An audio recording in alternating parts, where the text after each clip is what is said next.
It's Future Stars Friday. Let's dive in.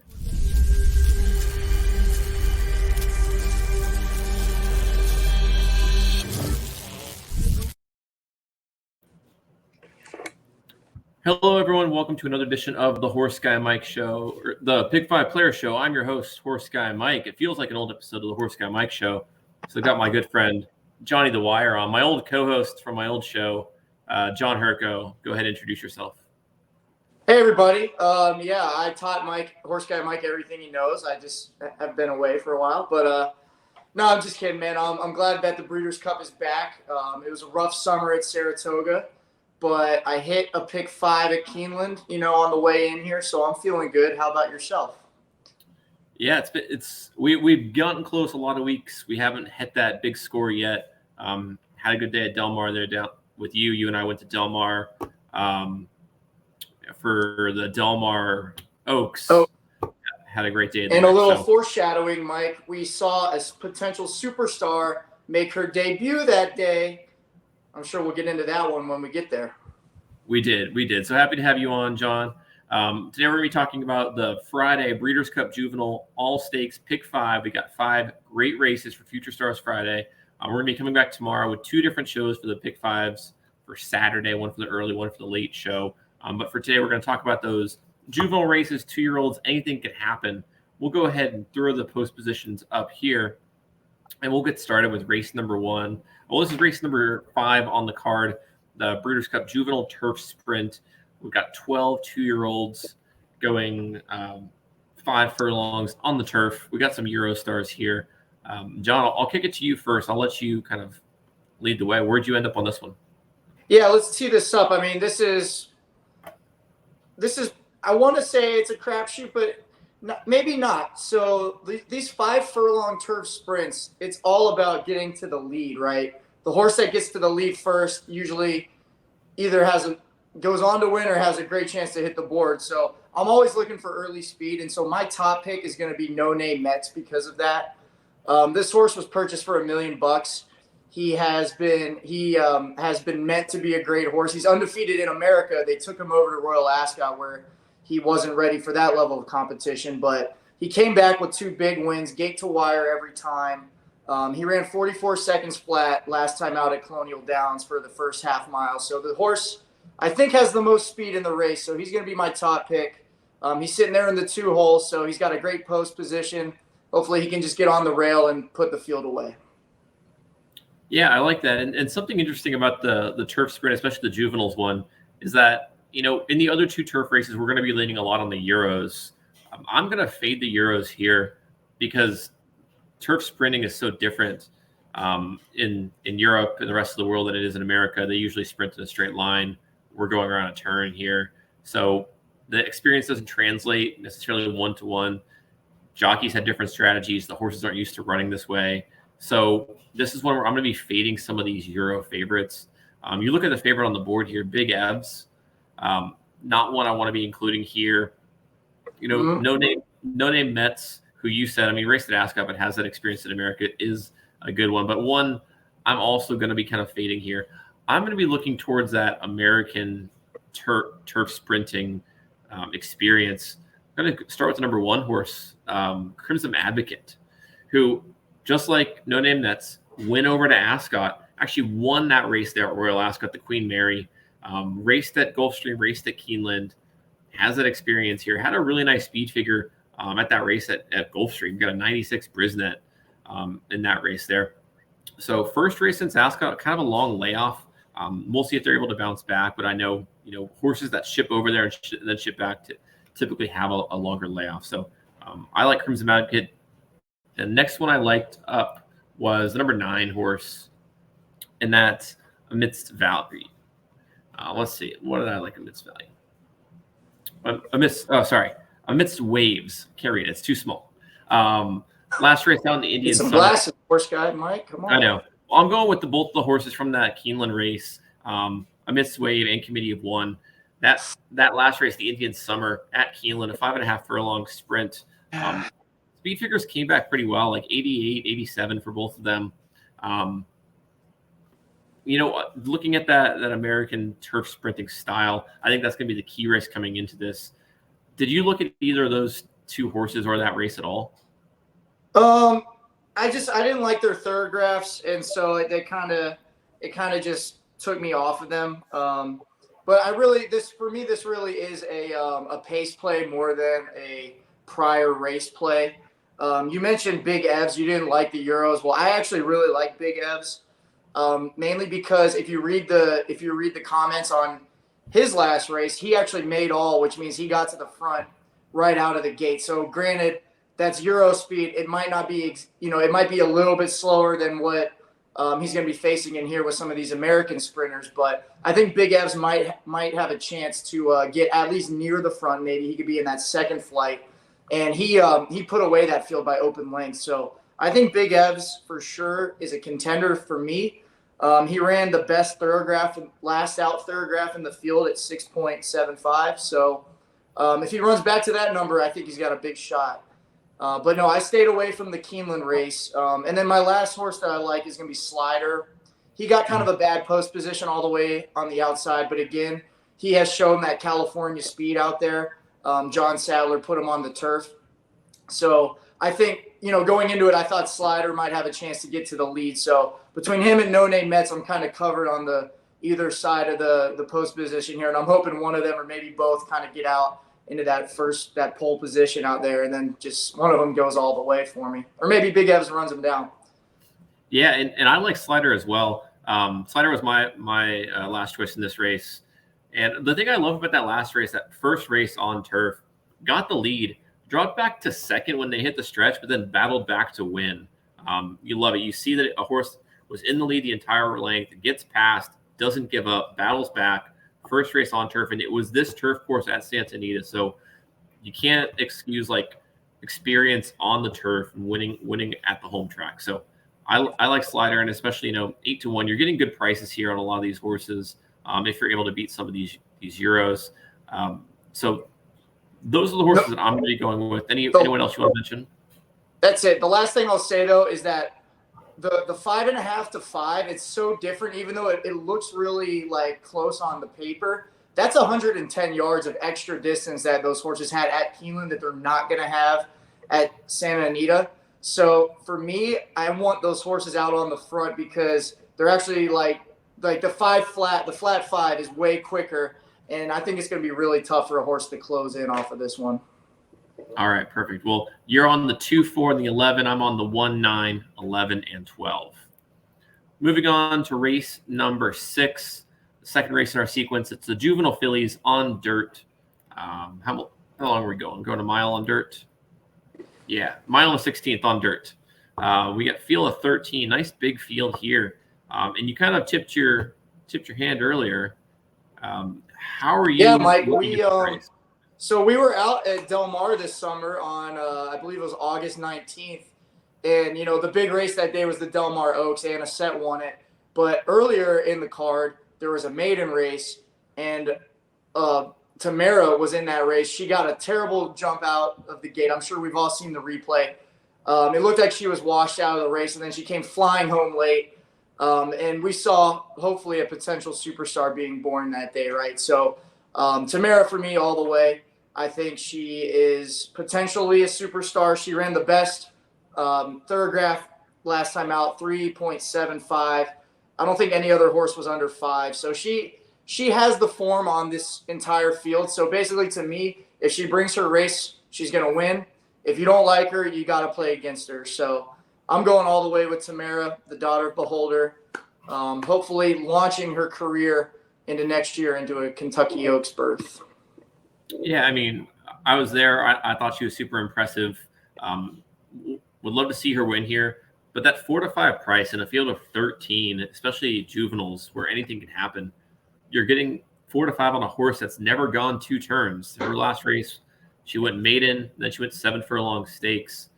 So a little bit of a question mark. That's not a price I'm willing to take, especially in a sequence where I think we're going to get a lot of huge prices. But I am singling in this race. I'm singling a little bit of a safer choice in my head, and that's the number 4 horse, or the number 1 horse, Candied, who last race out at Keeneland in the Alcibiades had a really impressive win. If you go back and watch that replay, she was sitting in 4th or 5th place, swung 4 wide on the turn and just powered home down that short stretch at Keeneland. Can't be overstated. Already has that experience at a mile and a 16th. Already has experience coming from off the pace, going wide, by Candy Ride. You got Todd Pletcher. You got Luis Saez. Great combo there. So I think the inside post is definitely going to help her if she can get into a good position up front and not have to worry about a lot of traffic. That's something that could be an issue with her style, where she likes to sit kind of just off the pace. Even in her maiden, she was 6th, 5th, 2nd, first. Yeah. So I think Tamara and Candide are obviously like the 2 best horses in this race. And I don't see too much of a difference between them. Candide has a little bit more experience going 2 turns. Their speed figures are fairly similar, but the price difference is going to be so significant here that I'm willing to take a shot. All right. Yeah. I mean, I think it's a good play if you're willing to do it. I'm not willing to.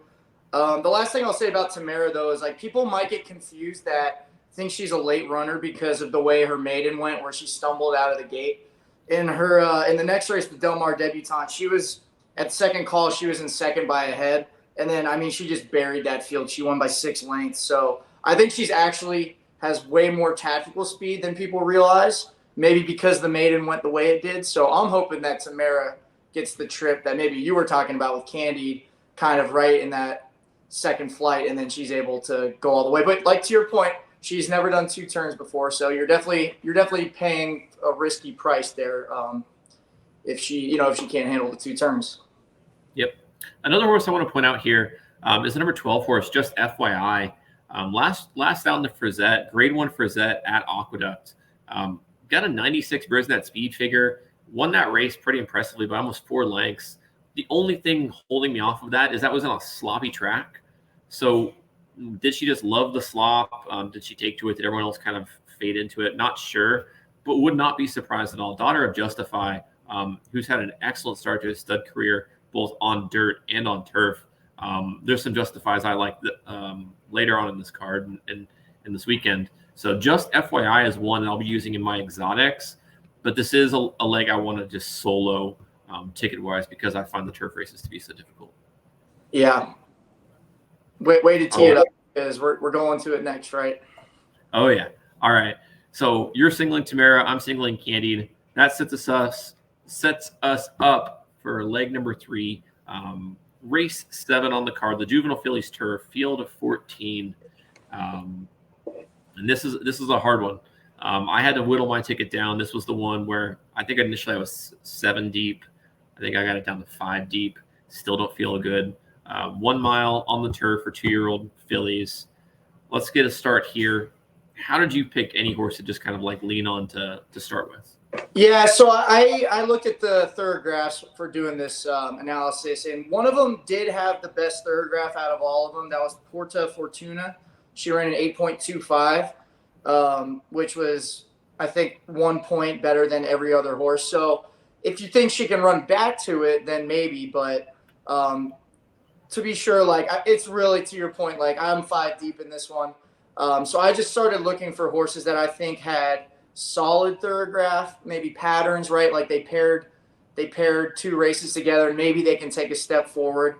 And then they were in the shouting distance of that 8 that Porta Fortuna ran. So I'll just run through them. The 5 horses I like are Porta Fortuna, Austere, Content, Le Pivot, and She Feels Pretty. I think Le Pivot got a bad draw. She's all the way on the outside. So that 8-1 probably going to be going way up from there. But so of those 5, like they all ran between an 8 and 11 on the thoroughgraph number. So no one really stood out. So I'm just going with horses I think that can make an improvement into this one. And I am surprised that She Feels Pretty is a 4-1 favorite. I think that was a little low of a number on her, but we'll see what happens. Yeah, and we actually have nearly all the same horses in here. I've got the 4 of the ones that you mentioned. I don't have Le Pivot. No, I love Austere. Especially okay. Tyler Gaffleon. The one I put in instead was number 12 horse Hard to Justify. Her last race was really good. In in that Miss Grillo at Aqueduct, going a mile and 16th on the turf there. She's got 2 races going 2 turns on the turf. As I mentioned earlier, like you can't disqualify like that experience going 2 turns on the turf. You know, so even some of these Euros, they're going 6 furlongs, 7 furlongs. They don't have that experience. They don't have that experience in America going 2 turns on turf. So to have a horse like Hard to Justify at 6-1 by Justify, who I just mentioned, who has experience on the turf in America going 2 turns, 91 Brisnet last out, which I think is the highest in this field. I don't think anyone else has done higher than like an 86. I think that 91 is the highest Brisnet.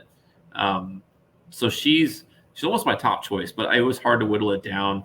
I also liked the number 3 horse Buku, from the Jessamine at Keeneland last out. Had a really impressive 3.5, almost 4 length victory, but the speed figure just didn't come back as high. So did you look at Hard to Justify? Did you look at Buku? I probably did. I don't remember, but because I didn't write them down on my paper. They probably didn't have a high enough thoroughgraph or a low enough thoroughgraph for me to really take them seriously. I could get that for you here. Yeah, go ahead. Look at it. And from the Euros, you know, I liked is it Content or Content? Content.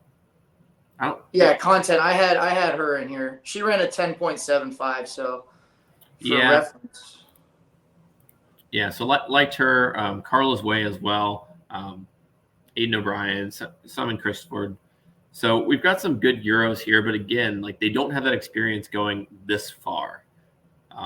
We've seen throughout this year and this season that the Euro form has been significantly better. Even their horrible finishers are doing well, like Bolshoi Ballet, and some of the other ones. So I've got a couple here. Hard to justify ran a 10 last time out with the slow pace designation. So maybe she got like an advantage of a slow pace.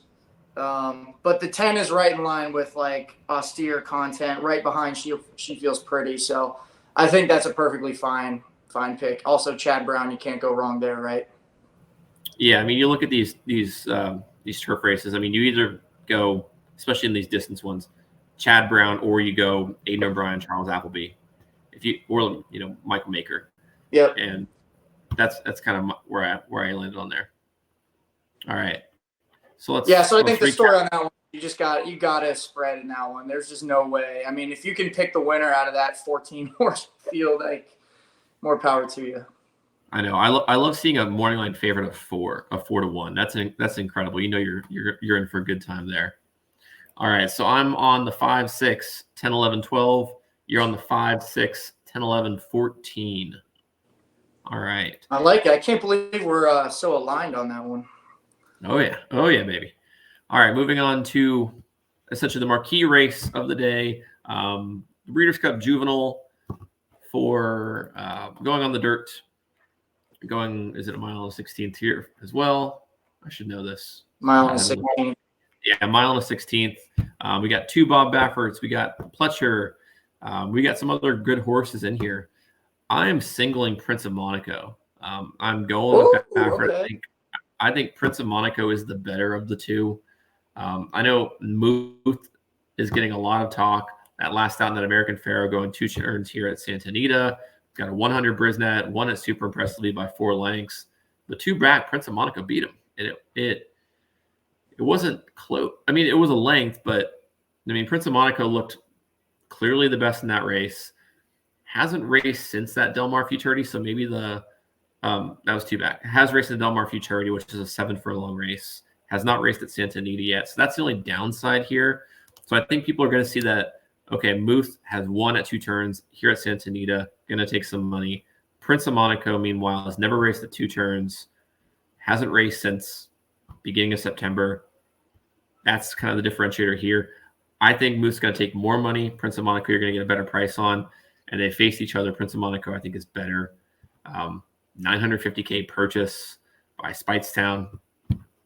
So that's who I'm going with there. He's getting Flavian Pratt, who I think is the top jockey in the country. But it's hard to differentiate between these guys at this level. So I singled here. How did you look at this race? Well, first of all, good on you for getting in the Halloween spirit with the black cat in the background. That was a nice touch, Mike. But no, I'm going 5 deep in here actually, because kind of the way you mentioned it, like we got Baffert, we got Pletcher, we got Chad Brown, we got all the big guys have a horse coming in here that looks pretty good to me. So I've got 5 deep, and I do like Prince of Monaco more than Muth, so he's going to be on my ticket. To your point, that race 2 back when he beat Muth, he ran a 2 on the Thoroughgrass, which was the best number in this whole field. And then he came back with a 6.5 next time out. So he balanced a little bit, which could be a good sign if you think, hey, he got his bounce out of the way now. He could be circling back to like a 2-level, 1-level race and get that win. So for you, Mike, singling him, that could be a bold choice, but it could be the right choice. Other horses I like are Fierceness and Locked from Pletcher. I like them both. And then I like General Partner from Chad Brown. And I actually like the horse on the rail, the Wine Steward. Mostly because if I liked Locked, the Wine Steward almost fought him off and won that race. So I feel like I have to throw him on my ticket too. These are 2-year-old horses. They're still learning. They're still getting better. I think the Wine Steward could potentially flip the script on Locked if it goes down again like that down the stretch. So those are my 5. I'm just kind of throwing a blanket over them to hope that one of these big trainers comes through with a big win, or maybe I get the upset with the Wine Steward. Yeah, I mean, and to spoiler, like I'm going deep in the final leg. You're singling in the final leg, which is why you can kind of spread here. Mm-hmm. I felt more confident in this dirt race than I did in the final turf race. Just talking a little bit about ticket structure and strategy there. But yeah, I love the Wine Steward as well. For my exotics, Wine Steward's going to be in all of my exotic plays. As you said, like Wine Steward was 3 for 3 going into that last race and barely lost to Locked. It was his first time going 2 turns. He was on the inside too, so he was on the worst. You know, when you have these stretch stools, sometimes the inside is where you don't want to be, right? You want to be nice and clear on the outside, and he still almost fought back. Yeah, so Wine Steward at the price you're going to get, I think is definitely worthwhile. You mentioned Locked and Fierceness and General Partner. You left off Timberlake. So I want to ask you why. Because he seems to be the best of that East Coast contingent. I don't think I liked his I'd have to go back and check his Thoroughgraph form, but it just didn't speak out to me when I looked at him. Yeah, I would like to say though about Fierceness though. I'm gonna put a line through Fierceness's last race where he ran a 12 on the Thoroughgraphs in the slop. It looked like he just hated it. But his first race, he ran a 3.5, which was, pretty close to Prince of Monaco. So I think Fierceness might be kind of sneaky. I guess on the same kind of the same hand there, Timberlake ran a 2 in the slop in that race at Aqueduct. Was that the Champagne? Yeah. And he won by 4.5. So I don't know. Maybe did he like the slop? Did he just get away with a kind of a good race for him? I don't know. I'm gonna play against Timberlake, I guess. Yeah, I mean, Fierceness was getting all the buzz after that maiden and at Saratoga. He won by 11 lengths. Like everyone on Twitter was already crowning him the Kentucky Derby winner for 2024. Then he followed up with kind of a less than impressive performance. But like you said, just didn't like the slop. It was going far distance. Never had gone 2 turns before, or never had gone a mile before. So if you just cross the line through it, say like, hey, Fierceness had that impressive race to start his career with. If he can get a dry, fast track, maybe he can bounce back, and you should get a good price on him because I think people were scared off of that. I mean, he was under even money last time out. I think he was like 2 to 5. So you're getting a much significantly improved price on a horse that has good talent level. So Fierceness looks good. If you're thinking about that for Timberlake, like, yeah, maybe he was like the slop and ran into horses that couldn't handle it for sure. And we're both kind of against Moose. We both like the Wine Steward. Timberlake's going to take money. So there's some good value to be had here. I think you're right. Like Prince of Monaco, Fierceness, Wine Steward, that's a good like exotics kind of box there. Do like an exacta box with those 3 or a trifecta box. You'll make a ton of money if you I like it. Yeah. All right. So we are going. I'm singling the 9. You are going 1, 2, 6, 8, 9 for that leg. Moving on to the final race number 9, the Juvenile Turf. Field of 14. This race is gigantic. I spread here. I went 5 deep. You've got a single, though. You felt more confident singling a 14-horse turf field than you did a 10 horse or 11 horse dirt race. Who are you singling here?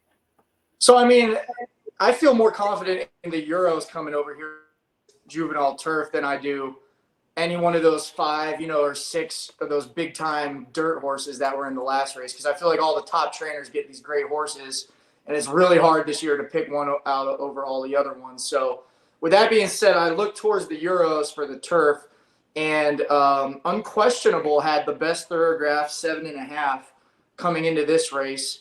I think he only has one win in his life, but he got a second place in a Grade 1 over there in Europe coming into this race, and he had the best thoroughgraph speed figure out of that race. So I think he was running into much better class than any American horse has coming in here. And then so I think I'm just going to hope he's the best. Frankie Dettori's on. We have the great connections there.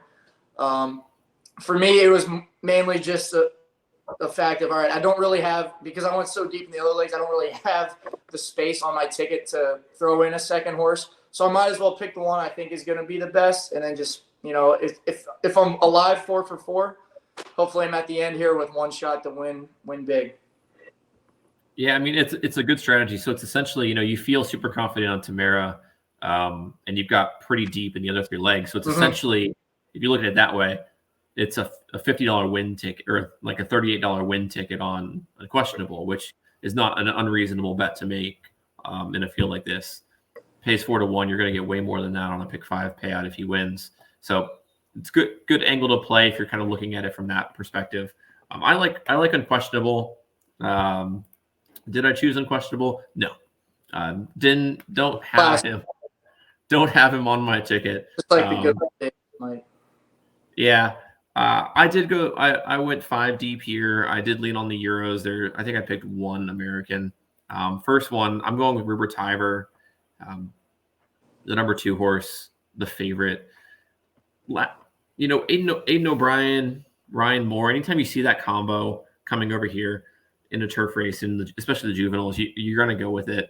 So almost blindly, I would just pick them for that reason. But that race back at Newmarket, 2 back-to-back Group 1 races, one at Newmarket, one at Juvenile in France. 3rd place finishes in both of those, but had a good track last time, had a soft track 2 times ago. Back at Ascot, 6 furlongs on a good track, won that race. So if he can get another good fast track, I think he's going to prefer that turf a little bit better.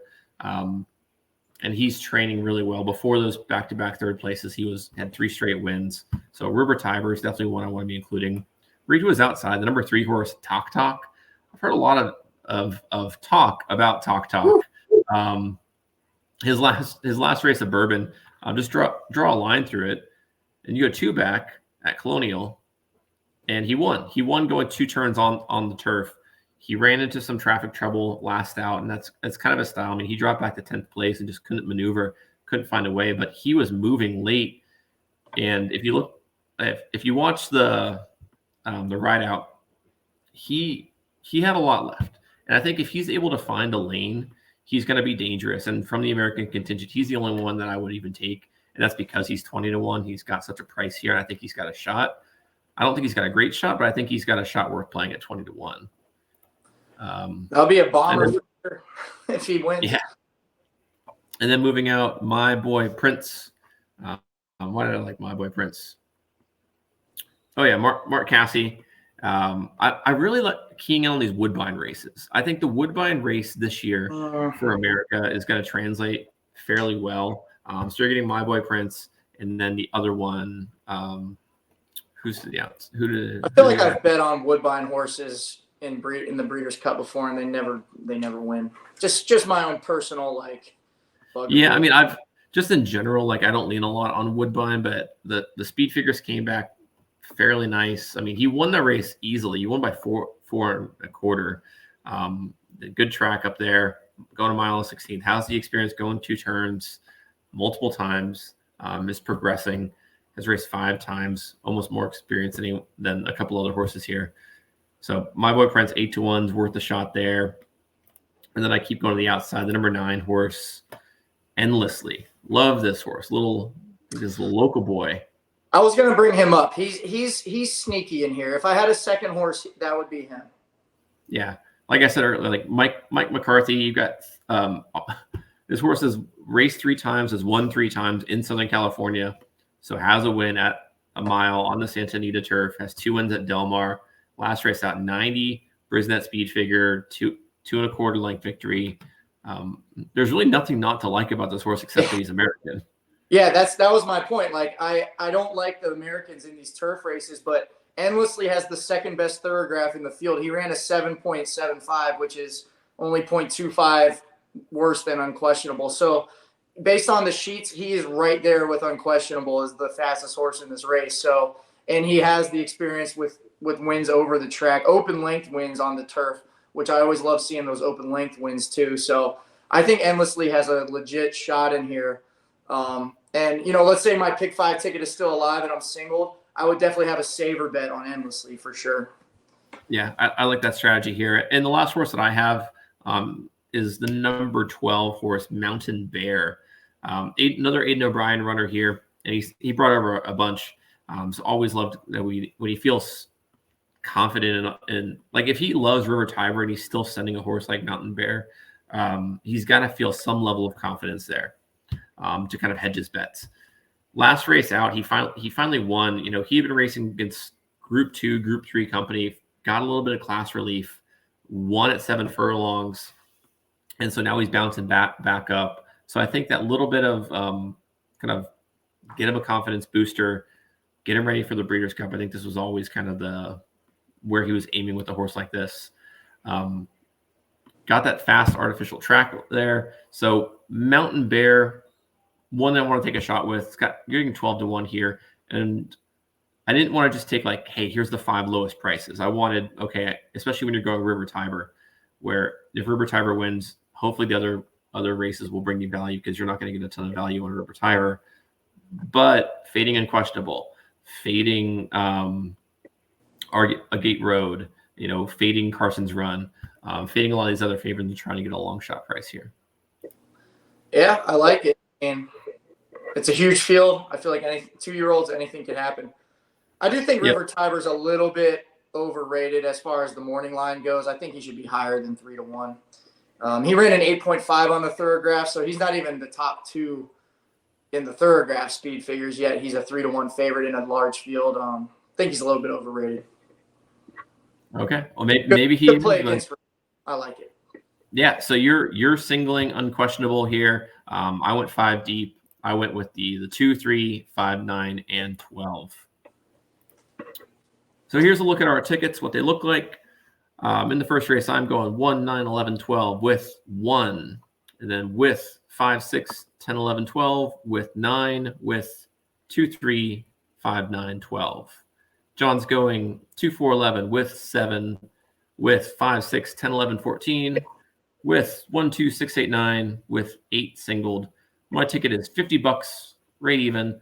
John's ticket is $37.50. You could probably squeeze one more horse in there somewhere if you wanted it. Maybe save yourself there.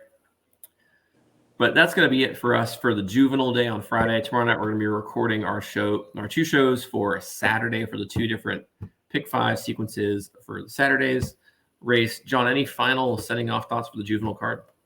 I'm all about Tamara. I really hope she puts on a show for everyone and she really ascends to that superstar level heading into 2024. Can't wait to watch her.